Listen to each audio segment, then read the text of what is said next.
Pemirsa, dua sekjen dari partai, yaitu ada PDIP dan juga Partai Demokrat kemarin menggelar pertemuan tertutup di Jakarta. Pertemuan ini jadi tanda tanya sebab beberapa waktu yang lalu sempat ada sinyal yang diungkapkan dari Ketua DPP PDIP, Puan Maharani, bahwa AHY masuk bursa bakal calon wakil presiden atau bacawa pres yang mungkin saja bisa mendampingi Ganjar Pranowo jika memiliki visi dan misi yang sejalan.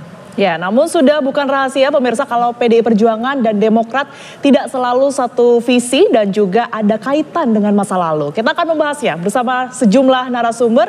Ada Bang Herzaki Mahendra Putra yang merupakan Kepala Bakomstra Partai Demokrat. Yang kemudian juga ada Bang Andreas Pereira, politisi Partai PDI Perjuangan. Dan juga bergabung bersama kami pengamat sekaligus Direktur Eksekutif Politreking Indonesia, Bang Hanta Yuda. Selamat petang Bapak-Bapak. Selamat petang Mbak Tiara dan Bisa. Ke Bang Hanta Yuda.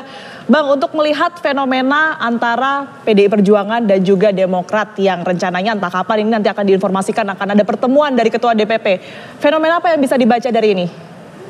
Tiara, saya bacanya dalam 3 kemungkinan ya. Kemungkinan pertama, mungkinkah ini berujung akan ada kerjasama politik atau koalisi akan terjalin antara Demokrat dan PDI Perjuangan dengan atau tanpa AHY menjadi cawapres.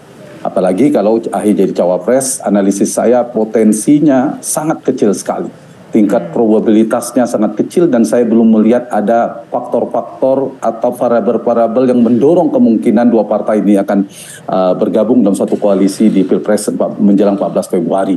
Apalagi dari nama-nama bisa jadi memang ada potensi dari 10 nama yang disebutkan oleh Mbak Puan, ada Erlangga, ada Caimin dan Mas AHY. Maka saya menganalisa Mas AHY memiliki potensi terkecilnya di antara semua nama yang disebutkan Mbak Puan. Mengapa? Satu, kita tahu secara historis dua partai ini sudah menjadi rahasia umum, punya kendala secara sejarah hampir 2 dekade ya, 20 tahun sejak 2003 ketika Pak SBY ingin nyapres di tahun 2003 menjadi menterinya Ibu Mega, dan dinamika itu saya kira menjadi salah satu kendala normalisasinya belum terjadi, dan itu dipertegas oleh Sekjen PDI Perjuangan Mas Hasto yang sulit bagi PDI Perjuangan untuk membangun koalisi dengan Demokrat karena alasan historis, dengan PKS karena alasan ideologis. Yang kedua, kita tahu dua partai ini mempunyai posisi politik, spektrum politiknya diametral, berjauhan. Satu mengusung narasi keberlanjutan bagian dari Pak Jokowi, Pak Jokowi yang dipimpin oleh PDI Perjuangan partainya. Kemudian Demokrat juga berada di luar pemerintahan hampir 10 tahun mengusung narasi perubahan. Ini juga agak sulit. Yang ketiga, dari basis konstituennya dua partai ini juga terbelah, berbeda jauh seperti air dan minyak. Jadi karena itu kesimpulan sementara saya, jika dua partai ini akan bergabung dalam koalisi putaran pertama, kalau berlangsung dalam 2 putaran, menurut saya kecil kemungkinannya untuk mengganti, tidak ada yang tidak mungkin dalam politik. Tapi kemungkinan kedua, kalau kita bicara ada prakondisi, ada potensi di mana Pilpres akan berlangsung 2 putaran karena akan diikuti oleh 3 partai berdasarkan tren survei misalnya, PDI Perjuangan perlu prakondisi untuk membangun komunikasi kemungkinan di putaran kedua. Kemudian Mas Ganjar unggul di putaran kedua, maka perlu mengajak Demokrat untuk bersama memenangkan pertarungan di putaran kedua. Itu mungkin peluangnya agak membesar. Yang ketiga ini paling besar, yaitu kemungkinan sedang membangun komunikasi politik yang arahnya bagi politik kebangsaan, membangun harmonisasi politik, bersepakat untuk tidak bersepakat dalam Pilpres, itu sangat mungkin. Sehingga saya kira dua pertemuan ini sama-sama baiknya bagi PDI Perjuangan maupun bagi Demokrat. Sama-sama untung, punya political benefit yang sama. Misalnya dari Demokrat. Demokrat saya kira dengan pertemuan ini Mas AHY dan Demokrat memiliki posisi tawar yang semakin tinggi.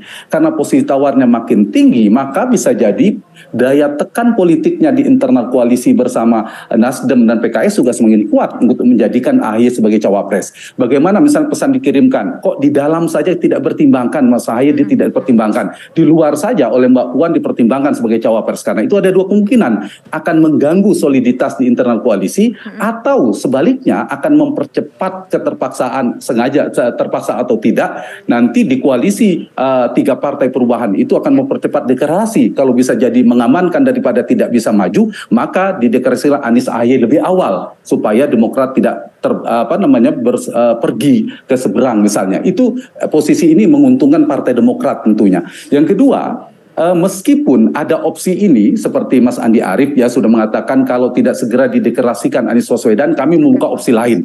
Opsi lain ini bagi Partai Demokrat tentu kalau Mas Ahy menjadi cawapres ada opsi terbaik di koalisi manapun. Tapi kalau ternyata Mas Ahy tidak menjadi cawapres di 3 antara koalisi itu, menurut saya opsinya juga tidak banyak. Kalau dari urutan irisan konstituennya nomor 1 memang bersama Anies Baswedan sejak awal mengusung perubahan. Peluang kedua punya irisan dengan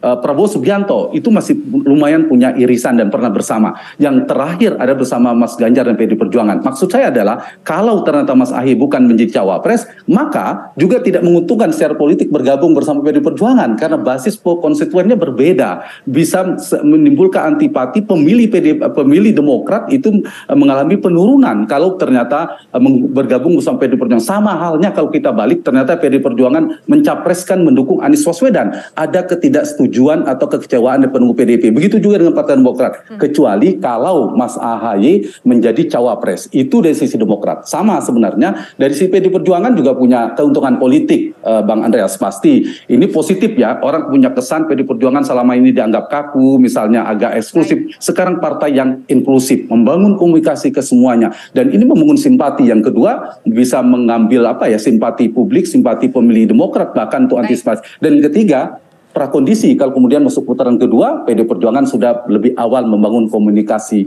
dengan Partai Demokrat. Saya ingin ke Mas Nantayuda. Mas Nantayuda, dari sejumlah kemungkinan yang tadi Anda sebutkan, yang mana sih yang paling mendekati dengan kondisi antara PDIP dan juga Demokrat saat ini?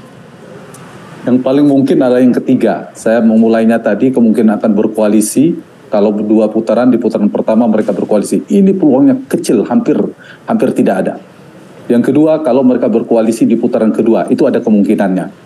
Nah, yang ketiga, yang bisa disimpul sementara adalah komunikasi politik yang saya kira ini baik sekali, bagus, akan menguntungkan kedua partai, tapi juga memberikan dampak atau simpati politik kepada publik maupun secara demokrasi. Bayangkan ini bisa kalau terjadi, misalnya ya, kalau terjadi, ini akan menjadi tontonan demokrasi yang positif, mencairkan 2 kutub kekuatan politik yang dianggap berseberangan. 10 tahun PDI Perjuangan berkuasa, Demokrat selalu di luar, pun sebaliknya hampir 20 tahun mereka di luar, kemudian tiba-tiba membangun komunikasi politik. Yang kedua, akan mencairkan 2 tokoh politik yang berpengaruh di antara 2 partai itu, 2 tokoh bangsa yang pernah menjadi presiden, Pak SBY dan Ibu Mega. Kemudian misalnya disusul setelah pertemuan Mas AHY dan pertemuan Mbak Puan, pertemuan 2 figur itu akan memberikan gambaran tontonan kebangsaan yang sangat baik sekali. Yang ketiga juga akan mencairkan kemungkinan potensi segmentasi pemilihnya, ceruk pemilih konstituennya, sehingga ini akan memberikan dampak positif. Nah, karena itu saya kira kalau saya ingin menjawab pertanyaan Tisa, yang paling mungkin adalah ini sedang membangun, mungkin bisa dibaca penjajakan politik, tapi sekaligus ini membangun kesepakatan tentang membangun komitmen demokrasi bersama. Jadi lebih pada politik kebangsaan daripada politik taktis membangun koalisi. Ya, dan itu kita perlu apresiasi, dan sekaligus ini saya kira menjadi tadi tontonan demokrasi yang baik, kecuali terjadi koalisi beneran, dan itu akan memperkuat adegium bahwa tidak ada kawan dan lawan abadi di dalam politik.